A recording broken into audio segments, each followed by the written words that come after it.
नमस्कार, मी अजिंक्य भातंब्रेकर। तुम्ही पाहताय न्यूज 18 लोकमत। महत्त्वाची बातमी बुलेटिनच्या सुरुवातीलाच आपण बघणार आहोत। ओबीसी आरक्षण प्रकरणी आता थोड्याच वेळात पुन्हा एकदा सुनावणी सुरू होणार आहे। अहवाल पूर्ण होईपर्यंत निवडणूक आयोगाने निवडणूक प्रक्रिया थांबवावी असे निर्देश कोर्टाने द्यावेत अशी मागणी महाधिवक्ता तुषार मेहता यांनी केलेली आहे।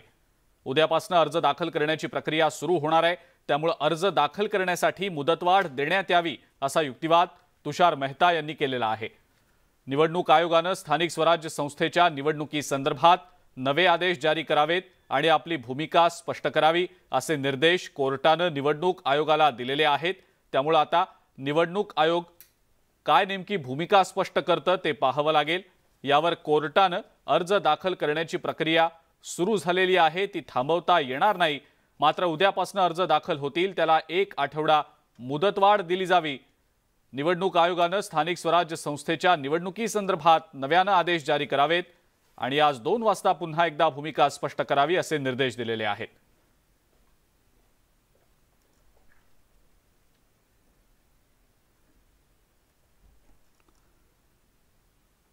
सध्याची नेमकी स्थिती काय आहे, आपण ग्राफिक्सच्या माध्यमातून त्यावर एक नजर टाकूया। समाज मागास आहे की नाही याचा तपास व्हावा। आयोगाने लोकप्रतिनिधींची आकडेवारी मागितलेली आहे। 1960 ते 2022 पर्यंतची ही आकडेवारी मागितली गेली आहे। 1960 पासून 2 ओबीसी मुख्यमंत्री झालेले आहेत। लोकसंख्येच्या तुलनेमध्ये प्रमाण नगण्य असल्याचं आयोगाचं मत आहे। 1994 पासून ओबीसींना 27% राजकीय आरक्षण आहे। 73व्या आणि 74व्या घटना दुरुस्तीनंतर हे आरक्षण लागू झालेलं होतं। 1994 पासून एकही ओबीसी मुख्यमंत्री नाही। समाज राजकीय दृष्ट्या मागास असल्याचा निष्कर्ष काढला गेलेला आहे। बांठिया आयोगाकडून विभागनिहाय सुनावणी केली जाते। संस्था राजकीय पक्षांशी चर्चा केली जाते। आरक्षण गरजेचं असल्याचा आयोगाने अहवाल दिलेला आहे। त्यात 27% राजकीय आरक्षण देण्याची मागणी केली गेली। ओबीसींची नेमकी सध्याची काय स्थिती आहे या संदर्भातली माहिती आपण ग्राफिक्सच्या माध्यमातून पाहिली। या सगळ्या सुनावणी संदर्भातली अधिक माहिती आपण जाणून घेणार आहोत। प्रशांत लीला रामदास आपले प्रतिनिधी आपल्या सोबत आहेत सध्या। प्रशांत, ओबीसींच्या राजकीय आरक्षणाच्या सुनावणी संदर्भात आता ही पुन्हा एकदा सुनावणी सुरू असल्याचं समजतं आहे आणि संपूर्ण ओबीसी समाजाचं या सुनावणीकडे लक्ष लागून राहिलेलं आहे। प्रशांत, काय सांगताय?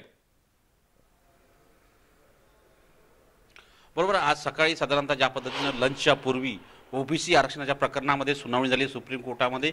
माझ्यासोबत ॲडव्होकेट राज पाटील आहेत, त्यांनाच विचारूया। सर, आता 2 वाजता सुनावणी होईल का? माननीय सर्वोच्च न्यायालयात ज्या पूर्वी सुनावणी झाली होती लंचच्या पूर्वी, त्यात असं सांगितलं होतं पासवर झालेलं आहे मॅटर आजच्या डेटमध्ये आणि 1 वीक ॲडजस्ट झालेलं आहे। त्यात पासवर यासाठी केलं होतं की इलेक्शन कमिशनला त्यांनी फॅक्च्युअल क्वेश्चन विचारले होते, ते सॅटिस्फाय करू शकले नाही त्यावेळेस।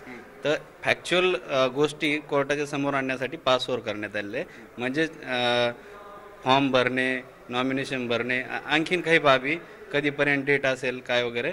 पण जे पूर्वी भरलेले होते त्यांना कोणताही धक्का लागलेला नाही, त्यांना संरक्षण दिलेलं आहे। उद्यापासून जे भरण्यात येणार आहे त्याला पण ते डिफर करण्यात येऊ नये, जोपर्यंत ते इलेक्शन कमिशनचं म्हणणं ऐकल्यानंतर ते ठरवतील आता की आता 2 वाजता इलेक्शन कमिशनचं म्हणणं ऐकाल का? 2च्या नंतर कोर्ट सुरू होईल, त्यानंतर जे रेग्युलर मॅटर असते त्यानंतर पासवर मॅटर आहे, त्यानंतर म्हणणं पुन्हा एकदा ऐकलं जाईल। एक अत्यंत महत्त्वाची बातमी त्यांनी म्हटलं आहे की पासवर मॅटर आहे। साधारणतः 2 वाजता पुन्हा एकदा जस्टिस खानविलकर आणि जस्टिस पार्डीवाला यांच्या कोर्टामध्ये सुनावणी सुरू होईल। प्रथमतः रेग्युलर जे पिटिशन्स आहेत, ज्या नियमित याचिका आहे त्या ऐकल्या जातील, त्यानंतर पासवर मॅटर ऐकले जातील असं वकील साहेब सांगताय, ॲडव्होकेट राज पाटील सांगताय। महत्त्वाचं सकाळी जर बघितलं काय झालेलं आहे तर सगळ्यात पहिले जेव्हा ओबीसी आरक्षणाच्या प्रकरणाची सुनावणी सुरू झाली तर तुषार मेहतांनी या संदर्भात म्हटलंय की सर्वात प्रथम सॉलिसिटर जनरल तुषार मेहता त्यांनी म्हटलं की या संदर्भात एक आयोग नेमण्यात आलेला आहे। जोपर्यंत अहवाल पूर्ण होत नाही तोपर्यंत संपूर्ण निवडणूक आयोगाला निवडणूक प्रक्रिया थांबवण्याचे निर्देश द्यावे अशी त्यांनी कोर्टाला विनंती केली। त्यावर कोर्टाने स्पष्ट केलं की आयोगाने आपली म्हणजे भूमिका मांडावी। ओबीसी समाजाचं खरं तर या सुनावणीकडे अतिशय बारकाईने लक्ष लागून राहिलेलं आहे। आपण सुनावणी संदर्भातले अपडेट्स प्रशांत यांच्याकडनं जाणून घेणारच आहोत। मात्र आता भाजपची पत्रकार परिषद सध्या सुरू आहे, थेट जाऊया तिकडे। नाही, आज जो भांटी आयोगाचा रिपोर्ट टेबल झाला आहे त्यावर चर्चाच झाली नाही, ती मंगळवारी होणार आहे. आणि मध्य प्रदेशच्या धर्तीवर भांटी आयोगाचा रिपोर्ट झाला आहे आणि जो रिपोर्ट टेबल आहे तो मला वाटतं की ज्या पद्धतीने भांटी आयोगाने काम केलं आहे, मंगळवारी सुप्रीम कोर्टसमोर जेव्हा चर्चा होईल तेव्हा निश्चितपणे यामध्ये महाराष्ट्राचं ओबीसी आरक्षण हे जे अपेक्षित आहे 27%च्या वर आणि 27% काही ज्या ठिकाणी अपेक्षित आहे, काही ठिकाणी लोकसंख्येप्रमाणे जे आरक्षण, कारण शेवटी हे आरक्षण लोकसंख्येप्रमाणे आहे. SC STची जनसंख्येप्रमाणे देऊन उर्वरित ओबीसींना आणि 50%च्या आत. तर ट्रिपल टेस्ट जी सुप्रीम कोर्टाने सांगितली ती ट्रिपल टेस्ट पूर्ण करून भांटी आयोग हे सुप्रीम कोर्टासमोर आहे. मला वाटतं मंगळवारपर्यंत वाट बघितली पाहिजे आणि ओबीसीचं आरक्षण हे नक्की मंगळवारी पुढच्या सुनावणीला मिळेल अशी आशा या महाराष्ट्राला आहे.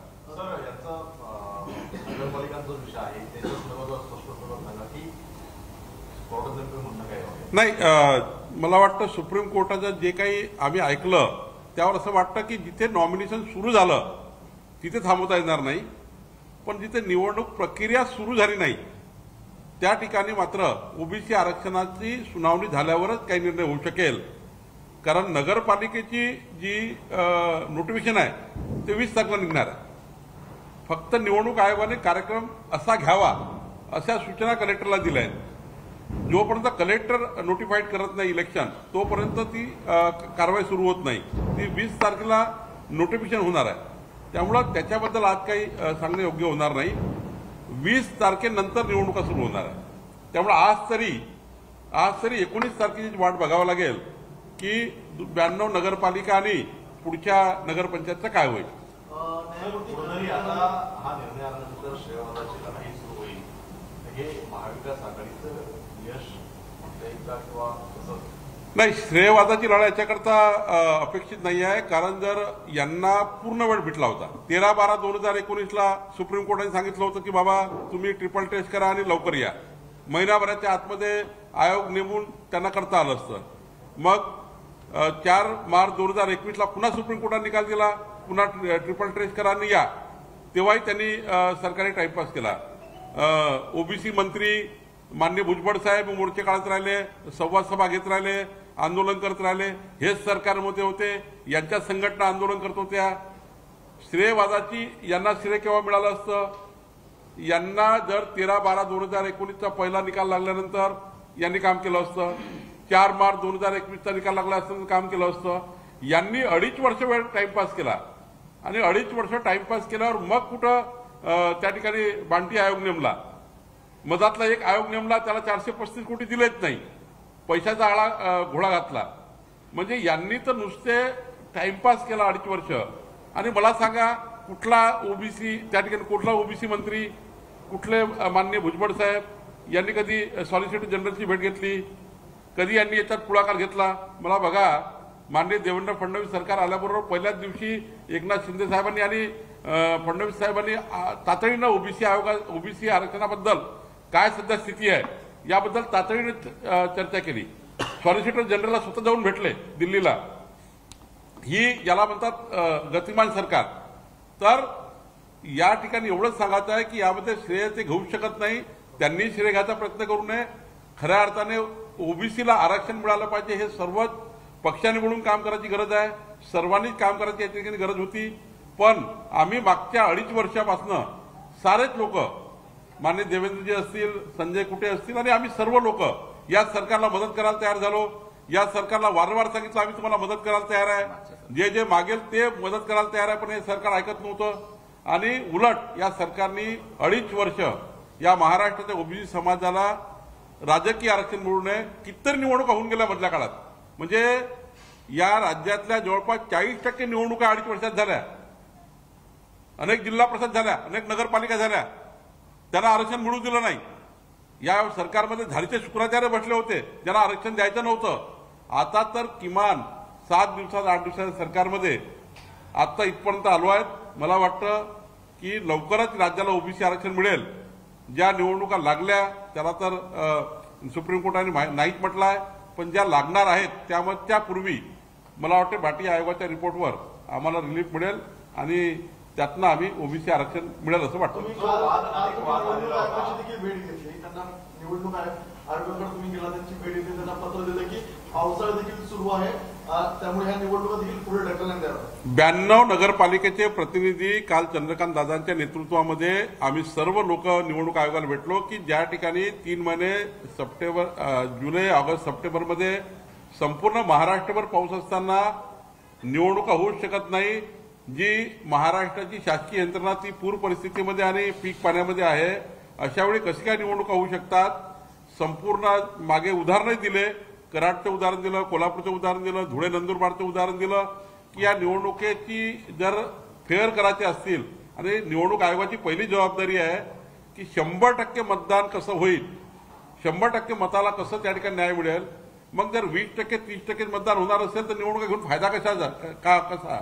आणि म्हणून आम्ही त्यांना विनंती केली, तुम्ही सर्व कलेक्टरचे रिपोर्ट मागवा, तुम्ही ग्राउंड रिपोर्ट मागवा आणि त्याच्यावर तुम्ही निर्णय करा. आम्ही त्यांना निवेदन दिलं आहे, त्यांची तर जबाबदारी आहे कलेक्टरचे रिपोर्ट मागवणे, काय वस्तुस्थिती आहे बघणे. आणि त्यांना सुप्रीम कोर्टाने असं थोडी म्हटलं आहे तुम्ही निवडणुका लावा, त्यांनी असं म्हटलं आहे की तातडीने लावा पण वस्तुस्थितीच्या आधारावर लावा. तर आम्ही त्यांना हीच विनंती केली की तुम्हाला सुप्रीम कोर्टाने जे हे स्कोप दिला आहे की पाऊस पाणी पाहून बघून करा, तर आम्ही त्यांना वस्तुस्थिती समजून सांगितली. आणि मला वाटतं आयोगाला विनंती आमची आपल्या माध्यमातून आहे, त्यांनी पुन्हा जिल्हाधिकाऱ्याचे रिपोर्ट घ्यावे, पुन्हा ग्राउंड रिपोर्ट घ्यावे आणि तोपर्यंत या 92 नगरपालिका 3-4 नगरपंचायतच्या निवडणुका पुढे ढकलाव्या. 100% सांगतो आपल्याला की आज परिस्थिती वाईट आहे, निवडणुका होऊ शकत नाही परिस्थिती आहे. महाराष्ट्र पुन्हा रेड अलर्ट आणि ऑरेंज अलर्ट खाली आहे, त्यामुळं निवडणुका पुढे ढकलाव्या अशी मागणी केली आहे. आयोग मला वाटतं याच्यामध्ये योग्य निर्णय करेल, कारण सुप्रीम कोर्टाने असं त्यांना बंधन टाकलं नाही की भर पावसात निवडणूक घ्या, मतदान झालं नाही तरी निवडणुका घ्या, हे काही म्हटलं नाही आहे. हे आयोगाचा से आहे. निकाल पुन्हा तो हातात आलेला नाहीये, पण जे बाकी आयोगावरती आरोप केले होते का पूर्ण आडनावावरून जे आहे ती रेखापाळ केलेली आहे, संख्या कमी दाखवली, याचा काही परिणाम होऊ शकतो. सुप्रीम कोर्टासमोर अहवाल ले झाला आणि त्यामध्ये सुप्रीम कोर्टामध्ये एकदा अहवाल ले झाल्यावर आत्ता त्याच्यामध्ये कुठलेही जे आडनावावर वगैरे याच्यापूर्वीच आम्ही या सूचना दिल्या आहेत आणि मला वाटतं भाटी आयोगाने दुरुस्त केल्या असतील, कारण जे आज हे म्हणतायत आडनावावरनं हे यापूर्वीच आम्ही सांगितलं आहे, माननीय देवेंद्रजींनी सांगितलं, आम्ही सांगितलं आहे. त्यामुळं मला वाटतं हा अहवाल ले होण्यापूर्वीच आयोगाने काही सुधारणा केल्या असतील असं मला वाटतं. पण ते कळेल मंगळवारी आपल्याला सर्वांना कळेल की त्याच्यामध्ये काय काय झालाय, काय काय नाही झालाय. पण आम्ही जे ऑब्जेक्शन घेतला ते पूर्वीच घेतला आहे आणि त्या ऑब्जेक्शनवर मला वाटतं काहीतरी सुधारणा करूनच भाटी आयोगाने रिपोर्ट ले केला असेल. न्यायमूर्तींनी जो 8 दिवसांचा कालावधी दिलेला आहे, 19 तारखेला सुनावणी होणार आहे, तुम्हाला आठवड्याभरापर्यंत तुम्ही सर्व तयारीनिशी परत सुप्रीम कोर्टात जाणार आहात? नाही, सर्व तयारी काय, मला वाटतं की आता संजय कुटेंनी सांगितलं की काँग्रेसचे नेते ते गवडी जे आहे त्यांनी 8 दिवसाचा वेळ मागितला म्हणून वाढून दिलाय. आता अहवाल ले झालाय, आता रिपोर्ट ले झाल्यावर आता काय, रिपोर्ट ले झालाच आहे सुप्रीम कोर्टाला. आता आपली तयारीच पूर्ण झाली म्हणूनच ले झाला सरकारने, त्या ठिकाणी आयोगाने रिपोर्ट कोर्टासमोर मांडला आहे. त्यामुळे आता वेगळी तयारी करायची गरज भासणार नाही. उलट मंगळवारी या रिपोर्टवर चर्चा होईल आणि मला वाटतं ओबीसी आरक्षण मिळेल. निवडणूक आयोगाने इंटरफेअर करण्यास जिथे ऑलरेडी नॉमिनेशन सुरू झाले, नंबर 1 तुम्ही मागणी करत होता की जिथे पाऊस सुरू आहे त्या ठिकाणी निवडणूक आयोगाने घेऊन येण्याचा सुद्धा तसे आदेश होते. मला वाटतं का निवडणूक आयोग खूपच आडमुखे धोरण घेऊन बसलेलं होतं, त्यांनी सुप्रीम कोर्टात जे म्हणलं होतं ते ग्राह्यच धरलं नाही. त्यामुळे ग्रामपंचायतीचे जे काही आता नॉमिनेशन सुरू झाले तिथे लोकांवर प्रामुख्याने ओबीसी समाजावर तिथे अन्याय होता. हो, आता मला तर प्राथमिक असं वाटतं की निवडणूक आयोगाने पाऊस पाण्याचा विचार करूनच ग्रामपंचायतीला लावायला पाहिजे होत्या. या 92 नगरपालिका तशाच त्यांनी सूचना द्यायला पाहिजे होत्या, पण त्यांनी ऑलरेडी निवडणुका लावून दिल्या. निवडणूक आयोगाला आमची विनंती होती की पाऊस पाण्याचा विचार करा. सुप्रीम कोर्टाने सुद्धा हेच म्हटलं होतं की तुम्हाला परिस्थिती बघा, परिस्थिती बघून निवडणुका लावा. सरसकट 200 ज्या निवडणुकाला 283 निवडणुका लावल्या, 287 लावल्या ग्रामपंचायतच्या, त्या निवडणुका सुद्धा व्हायला नको पाहिजे होत्या. त्या पाऊस पाण्यात व्हायलाच नाही पाहिजे, कारण कुठलं मतदान होणार आहे. बोटीवरनं लोक फॉर्म भरायला जातील का? बोटीवरनं लोक मतदारात जातील का? ही स्थिती महाराष्ट्राची आहे ना. रेड अलर्ट ऑरेंज अलर्टची स्थिती अशा ठिकाणी आता तुम्ही ग्रामपंचायत निवडणुका घेताय, किती मतदान होणार आहे? पुढची महत्त्वाची बातमी आता आपण बघणार आहोत. अखेर शिवसेनेनं एनडीएच्या राष्ट्रपती पदाच्या उमेदवार द्रौपदी मुर्मू यांना पाठिंबा देण्याचा निर्णय घेतलाय. संजय राऊत यांचा विरोध डावलून इतर खासदारांच्या मागणीला प्राधान्य देण्याचा निर्णय उद्धव ठाकरेंनी घेतलाय. या संदर्भातली अधिकृत घोषणा होणं अद्याप बाकी जरी असलं तरी शिवसेना मुर्मू यांना पाठिंबा देणार असल्याचं आता नक्की झाल्याचं समजतंय.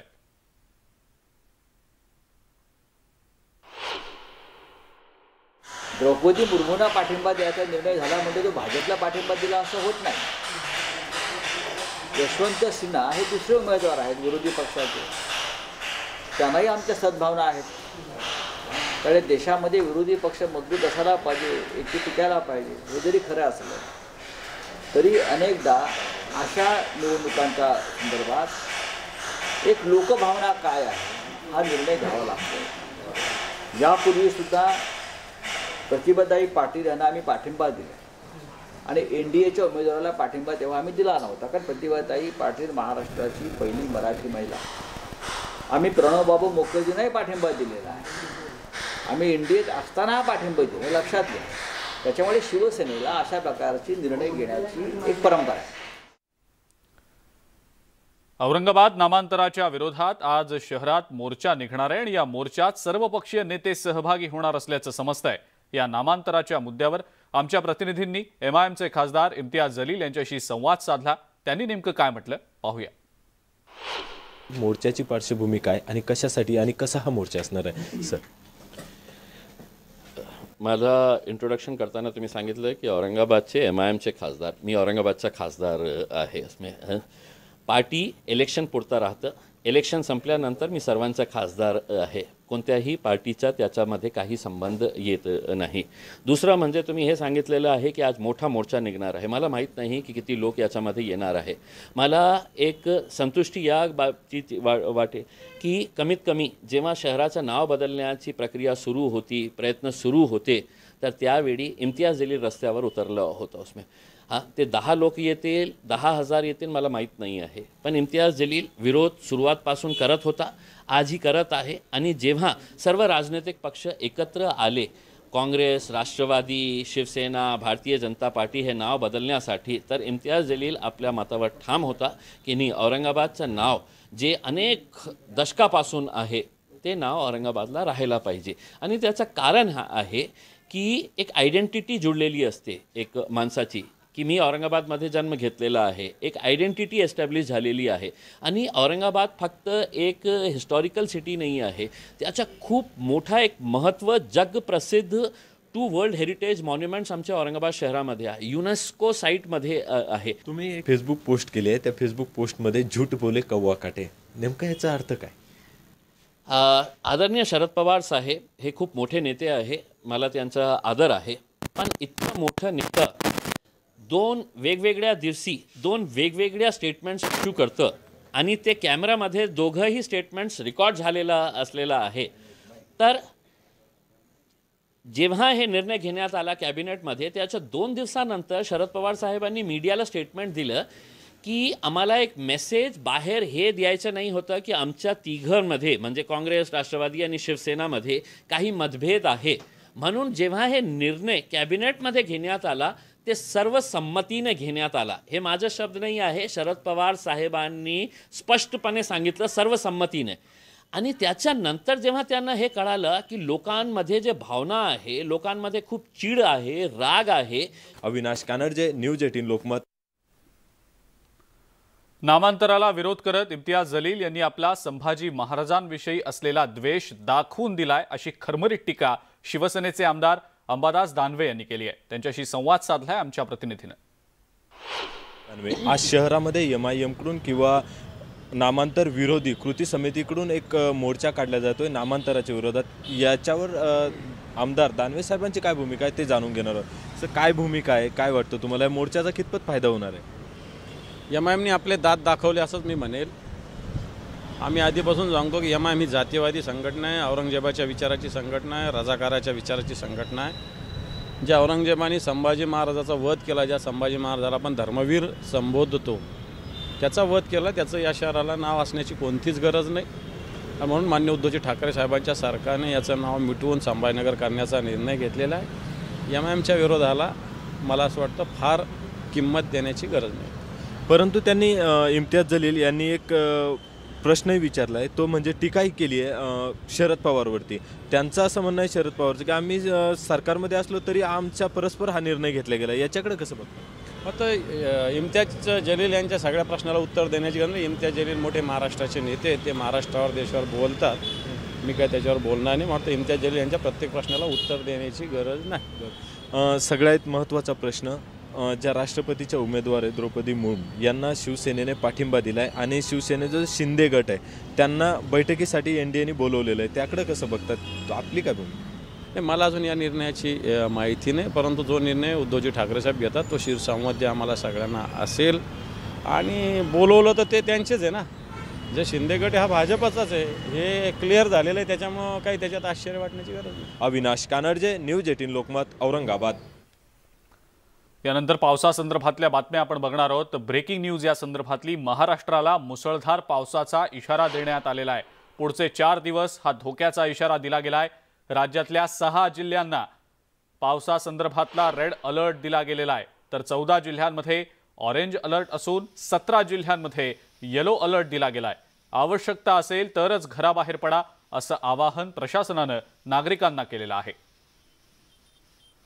कोणकोणत्या जिल्ह्यांमध्ये रेड अलर्ट दिला गेलाय, ग्राफिक्सच्या माध्यमातून त्यावर आपण एक नजर टाकूया. पालघर, रायगड, रत्नागिरी,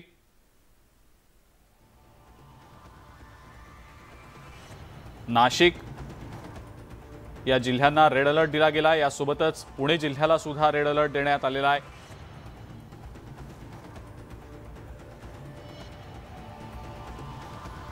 आपण पाहतो आहोत राज्यात मुसळधार पावसाचा इशारा दिला गेलेला आहे. अनेक ठिकाणी अतिवृष्टीचा इशारा दिला गेलेला आहे. रेड अलर्ट नेमका कोणकोणत्या जिल्ह्यांमध्ये दिला गेलाय ते आपण पाहिलं. ऑरेंज अलर्ट नेमका कोणत्या जिल्ह्यांमध्ये दिला गेलाय ते देखील पाहूया. ठाणे जिल्ह्याला ऑरेंज अलर्ट दिला गेलेला आहे. मुंबई शहर उपनगरांना ऑरेंज अलर्ट जारी केला गेलाय. सोबतच सिंधुदुर्ग, सातारा, औरंगाबाद, जालना आणि गडचिरोली या जिल्ह्यांना ऑरेंज अलर्ट दिला गेलाय. येलो अलर्ट नेमका कोणकोणत्या जिल्ह्यांना दिला गेलाय ते देखील पाहूया. जळगाव, धुळे,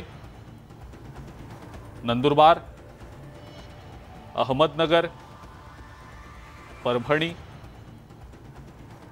हिंगोली, नांदेड, अकोला,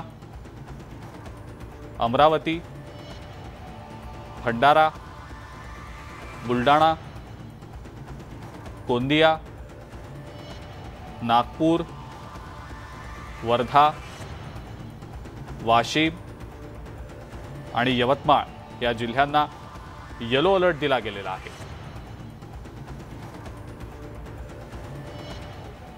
नाशिक जिल्ह्यातील शेंद्रीपाडा पुन्हा एकदा चर्चेत आलाय. पाऊस पडूनही इथल्या महिलांचा पाण्यासाठीचा संघर्ष आजही जैसे थेच आहे. नाशिक जिल्ह्यातल्या त्र्यंबकजवळच्या शेंद्रीपाडा इथल्या महिला जीवघेणा प्रवास करून पाणी आणत होत्या. यानंतर शिवसेनेचे नेते आदित्य ठाकरे यांनी याची दखल घेत शेंद्रीपाडा भागात लोखंडी पूलही बांधून दिला. मात्र मुसळधार पावसामुळे हा पूल पाण्याखाली गेल्यानं या महिलांना आता हंडाभर पाण्यासाठी पुराच्या पाण्यातून जीवघेणी कसरत करावी लागते.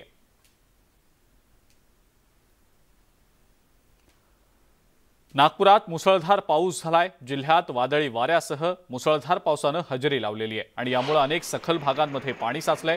पुढचे काही दिवस पावसाचा जोर कायम राहणार असल्याचा अंदाज हवामान विभागाकडून वर्तवला जातोय.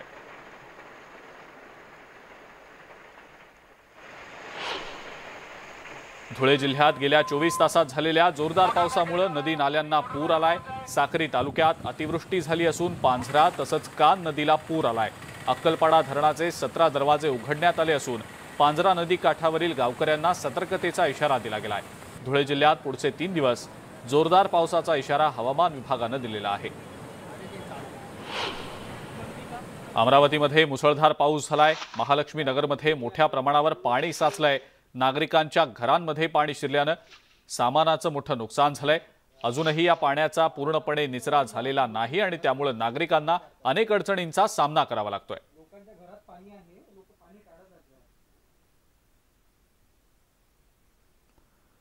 चंद्रपुरातही पावसानं थैमान घातलंय। यामुळे इरई धरणाचे 3 दरवाजे उघडले गेले। तसंच इरई नदी आणि वर्धा नदीकाठी राहणाऱ्या नागरिकांना सतर्कतेचा इशारा दिला गेलाय। जिल्ह्यातल्या 10 पैकी 5 सिंचन प्रकल्प हे काठोकाठ भरले असून इरई धरण 86% भरलेलं आहे।